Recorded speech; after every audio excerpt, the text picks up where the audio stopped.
ওনার স্বামী হলো আবু সালামা। মজার ঘটনা খেয়াল করে শুনেন।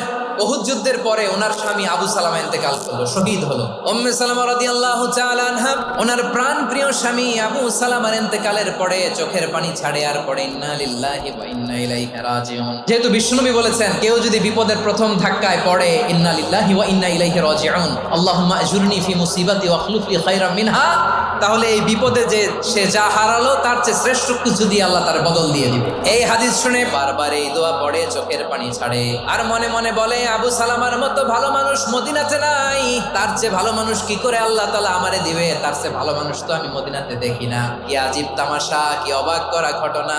কিছুদিন পরে দেখা গেল স্বয়ং বিশ্ব নবী উম্মে সালামাকে বিয়ের প্রস্তাব পাঠিয়েছে।